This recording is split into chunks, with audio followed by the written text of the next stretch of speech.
mercados, la agencia de calificación crediticia Standard & Poor's ha bajado la nota de solvencia de Italia, manteniendo una perspectiva negativa de su crecimiento ante la debilidad económica y política del país europeo. Así considera que las medidas incluidas en el plan Reforma Nacional elaborado por el gobierno probablemente harán poco para mejorar el rendimiento económico de Italia. Y en España los créditos morosos del sector financiero subieron en julio el 6,94% del total presentado a familias y empresas españolas. Son 5 décimas más que el 6,42% registrado el mes anterior, con lo que se situaron muy cerca de recuperar los niveles de febrero de 1995. Según los datos provisionales publicados por el Banco de España, este nuevo repunte se produce tras el descenso en junio y después de las subidas de abril y mayo. Y conocemos ahora otras noticias de actualidad en titulares.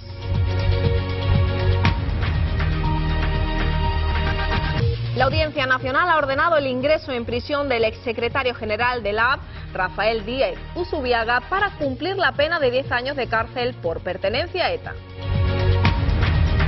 Los candidatos ganadores de las elecciones de la Junta Directiva de la SGAE pagaron un total de 66.000 euros, 2.200 más IVA por cada uno de los 30 miembros para promocionar su candidatura. Y de lo abstracto a lo figurativo, la cinta que se presentó ayer en Plato Frío en San Sebastián con los pasos dobles de Isaki La Cuesta y con Miguel Barceló.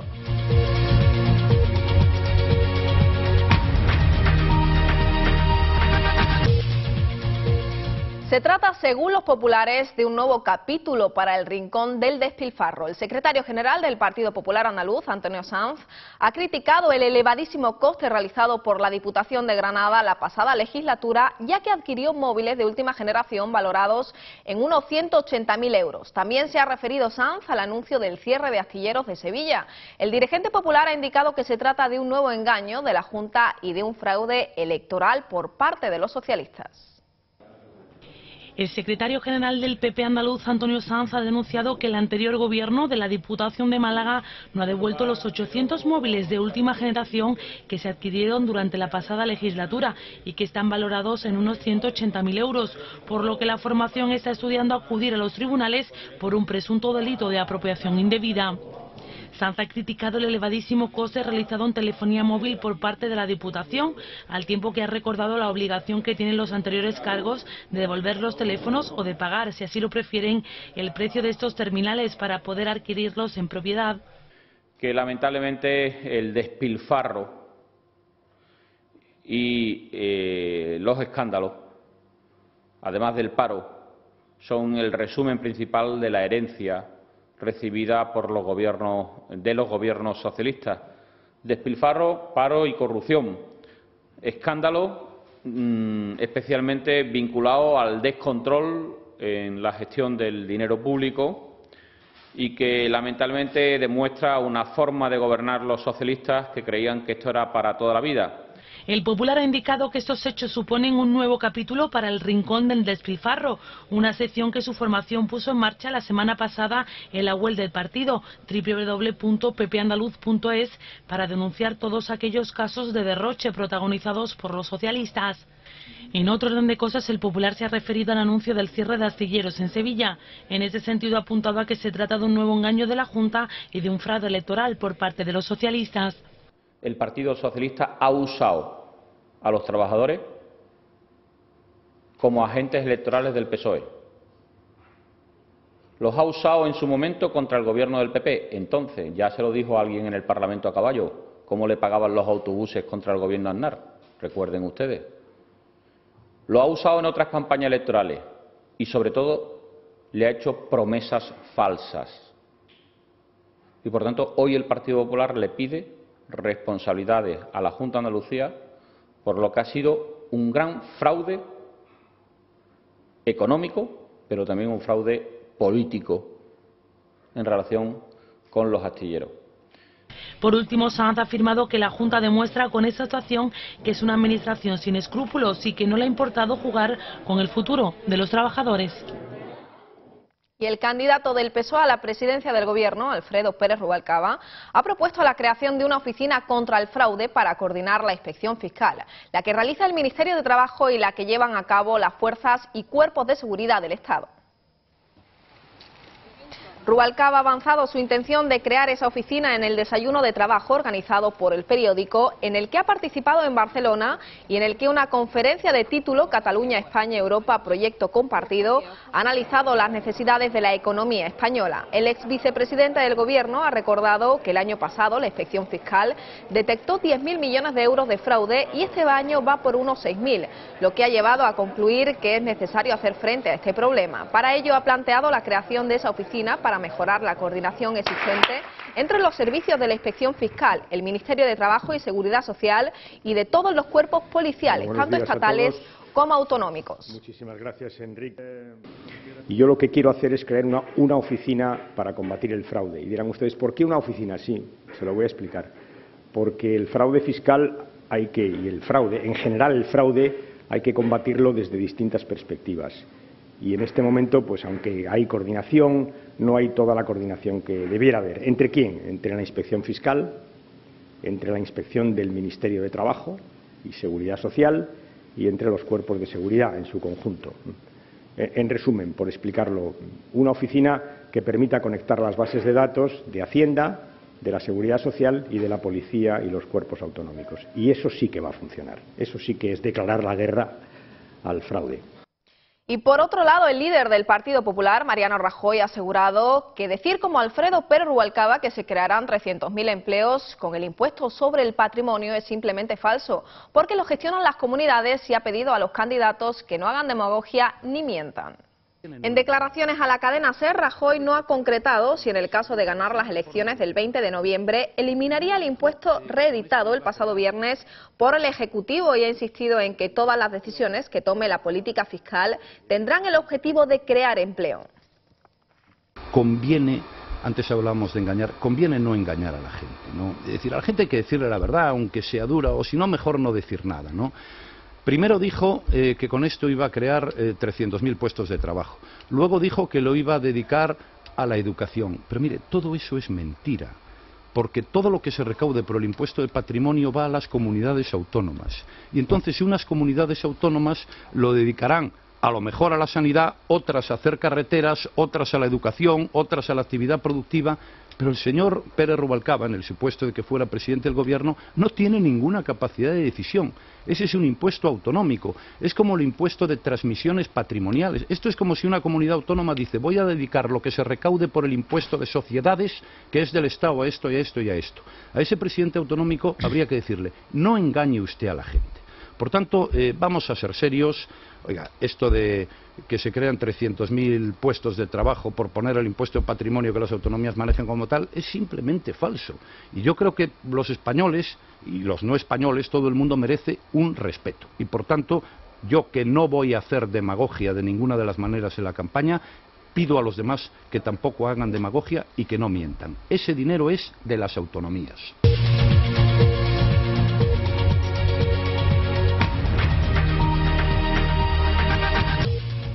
Se lo anunciábamos al comienzo del informativo, la agencia de calificación crediticia Standard & Poor's ha bajado la nota de solvencia de Italia, manteniendo una perspectiva negativa de crecimiento ante la debilidad económica y política del país europeo.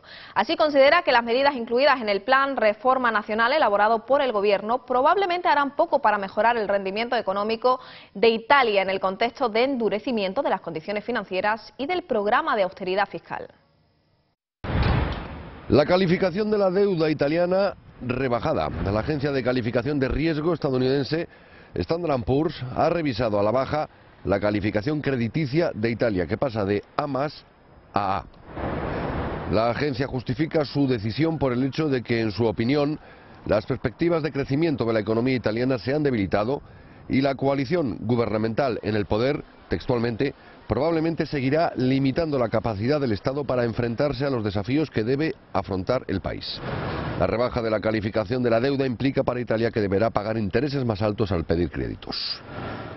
Pues las negociaciones de Grecia con la Unión Europea y el Fondo Monetario Internacional sobre los ajustes adicionales que Atenas debe aplicar como condición para recibir una ayuda urgente de 8.000 millones de euros que evite su quiebra ha sido productiva y proseguirán. El sexto tramo de la ayuda europea se intentará desbloquear hoy en un nuevo encuentro. La última medida del gobierno de Papandreou va destinada a la fuga de capitales. Grecia, más cerca de un acuerdo para recibir nuevas ayudas. Representantes del país heleno esperan desbloquear hoy martes las negociaciones para que la Troika libere los 8.000 millones de euros del sexto tramo del préstamo internacional aprobado en mayo de 2010. El FMI, en cambio, no se mostraba ayer tan optimista. Sus socios europeos les han dicho que estarán a su lado tanto tiempo como sea necesario, pero a condición de que Grecia aplique las medidas que se necesitan. Esto quiere decir que la pelota está en su tejado, en el tejado de Grecia. Resulta esencial implementar estas medidas. Es decir, unos recortes tan imprescindibles para que el país evite la bancarrota como dolorosos para la población. Estamos muy preocupados por la situación actual. Estamos agotados. La gente no puede dormir. Estas medidas nos están haciendo sufrir mucho. No hay futuro. Los pobres son más pobres y los ricos más ricos. No tengo ni idea de lo que les espera a las nuevas generaciones.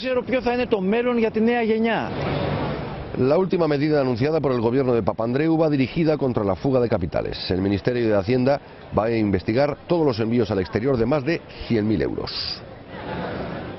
Y en España los créditos morosos del sector financiero subieron en julio al 6,94% del total prestado a familias y empresas españolas, 5 décimas más que el 6,94% registrado el mes anterior, lo que lo situaron cerca de recuperar los niveles de febrero de 1995. Según los datos provisionales publicados por el Banco de España, este nuevo repunte se produce tras el descenso de junio y después de las subidas de abril y mayo que siguieron a un pequeño retroceso en marzo. Aumentan los créditos morosos del sector financiero y ya rozan el 7%. Y es que durante el mes de julio el volumen de préstamos a familias y empresas españolas de dudoso cobro volvió a subir y se situó en el 6,94%, con lo que se coloca muy cerca de recuperar los niveles de febrero de 1995, el 6,98%. Así pues, los créditos morosos del sector financiero español se elevan hasta los 124.717 millones de euros. Además, ya están muy cerca de superar las previsiones que apuntaban a que la cota de mora del 7% se alcanzaría en el último trimestre de este año.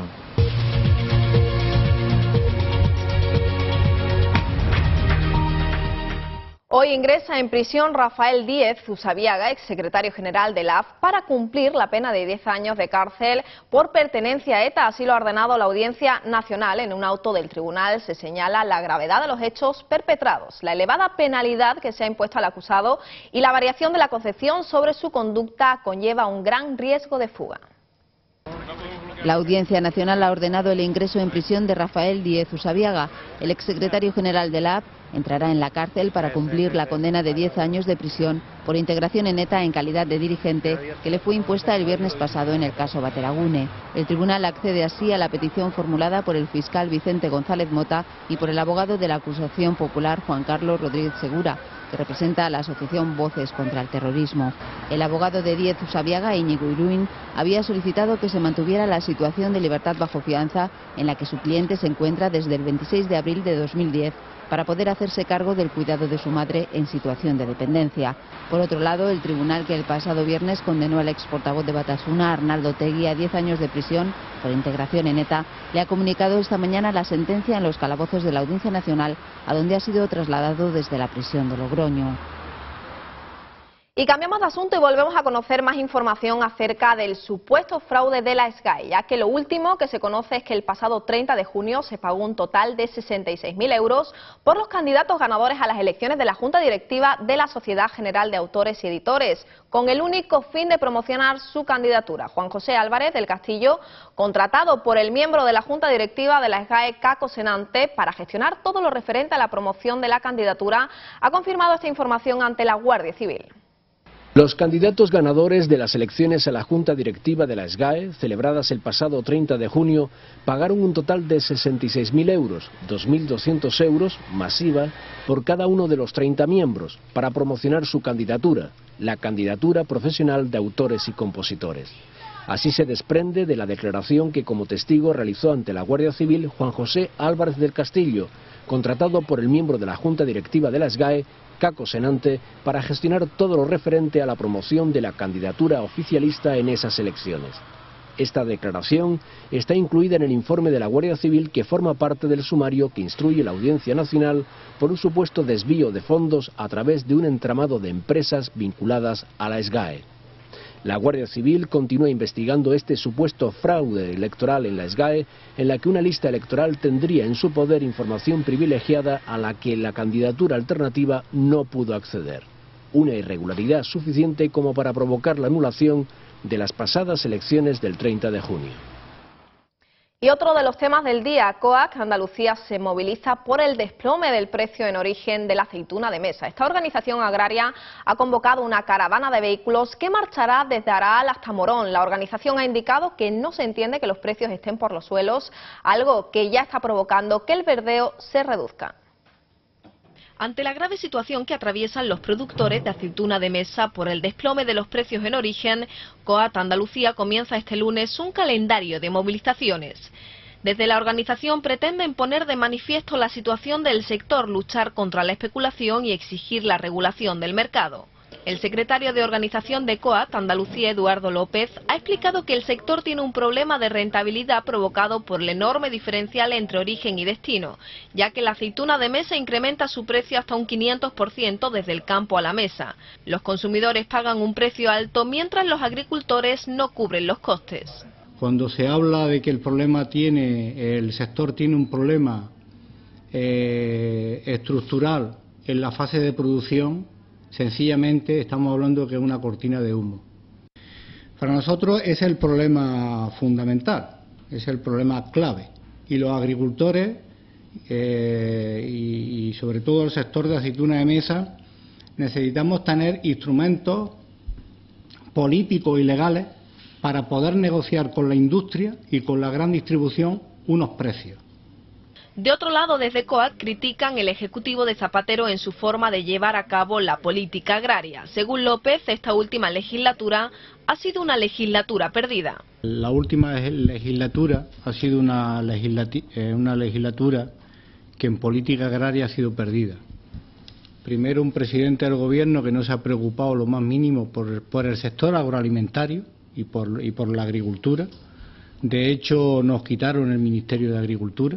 Y que es un negocio, entre comillas, un negocio interesante para que mucha gente pueda vivir. Genera millones y millones de empleos el sector agroalimentario en España. Y en la última legislatura ha sido ya darle la puntilla, pues además con una ministra, la anterior, que se ha chupado casi toda la legislatura, que no ha tomado decisiones. Desde la organización tenían esperanzas en la ley de cadena agroalimentaria, en cuyo articulado aparecían referencias a los márgenes comerciales. Tal y como ha explicado López, se trata de una iniciativa similar a la que ya existe en Francia desde hace un año. Sin embargo, debido al adelanto electoral, esta ley ya no podrá seguir su tramitación parlamentaria. Y 3 activistas de la Asociación en Defensa de los Derechos de los Animales, Igualdad Animal, se han jaulado en pleno centro de Sevilla para reivindicar el cierre total de los zoológicos porque aseguran que en ellos se maltrata a los animales mientras además se usan como entretenimiento. Entre las alteraciones que este colectivo denuncia se encuentran las jaulas pequeñas que carecen de estímulos, donde además hay poca vegetación e intimidad, animales atados, acumulados de escombros o mala atención veterinaria, entre otros. Desde la asociación cuestionan la labor educativa de conservación e investigación de los zoológicos, porque a su juicio en ellos solo se puede aprender la esclavitud y la represión.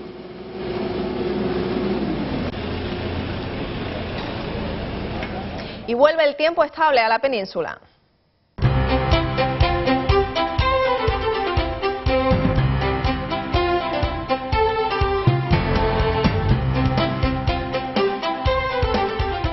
Poco nuboso o despejado en la península, salvo algún intervalo nuboso al principio en el norte de Galicia, área del estrecho y litoral sudeste. Temperaturas en ligero a moderado ascenso en la mayor parte de la península y Baleares, pudiendo ser notable en el Cantábrico Oriental, Navarra, La Rioja y este de Castilla. También en León, en el resto, pocos cambios. En Andalucía despejado o nuboso, salvo intervalos nubosos en el área del estrecho, en el litoral mediterráneo próximo, Melilla y en el extremo oriental, temperaturas máximas en ligero a moderado ascenso, más acusado en el interior. Y más de 30 años de carrera en la que han consolidado como una banda de referencia del pop español con sus melodías taciturnas, Los Secretos vuelven por sus fueros en este mundo raro. Una banda liderada por Álvaro Urquijo, que ha desvelado ante los periodistas que no le molesta que le llamen melancólico. Un nuevo disco de este genuino grupo español que sin duda tendrá un gran éxito debido a la expectación que despierta entre varias generaciones de nuestro país. Los Secretos vuelven después de 5 años de silencio con su nuevo álbum En este mundo raro, que se convierte así en el 13º disco de estudio de su carrera. La canción que da título al disco es una explicación poco simplona que le di yo a mi hija cuando me preguntaba ciertas cosas importantes de la vida que todos nos preguntamos, pero que mi hija es muy precoz y me preguntó muy joven. Y yo le dije que es que este mundo es muy raro, ¿no? Y que a nadie nos lo explica a nadie, ¿no? Es un poco lo que dice el estribillo. Su cantante Álvaro Urquijo regresa con aires melancólicos, recuperado del accidente doméstico que le impuso 4 operaciones en la mano. El próximo 4 de noviembre iniciarán la gira del disco en México, apadrinados por Joaquín Sabina. Pasarán después por ciudades españolas como Vigo, Zaragoza o Barcelona. Su última parada prevista es el Teatro Real de Madrid, en el que ofrecerán un concierto benéfico con sus grandes éxitos, temas más recientes y canciones con arreglos especiales. Y del abstracto a lo figurativo, el cine de autor se sirvió en plato frío en San Sebastián con los pasos doble de Isaki La Cuesta y con Miquel Barceló. Y luego un plato caliente gracias a la pasión ardiente y exquisita de Terence Davies y su Deep Blue Sea, firme candidata a la Concha de Oro.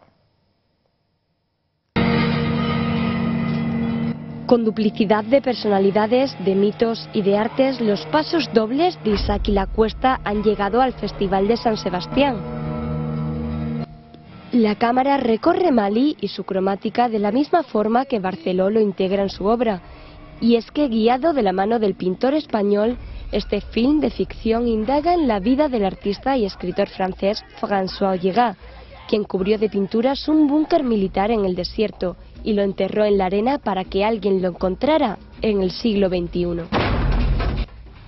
Como viene haciendo desde Cravan contra Cravan, La Cuesta ha hecho que el cine se funda con la observación, la experiencia y la poética, aunque en esta ocasión no ha conseguido calar en la audiencia. Quien sí ha tenido una buena acogida ha sido Terence Davies con The Deep Blue Sea, un triángulo amoroso ubicado en Inglaterra tras la Segunda Guerra Mundial. Protagonizada por Rachel Weisz y Tom Hiddleston, esta cinta suena como firme candidata a la Concha de Oro. Y con cine nos despedimos hasta mañana a la misma hora. Recuerden que podrán seguir informados en nuestras siguientes ediciones. Nosotros nos vemos mañana. Disfruten del día.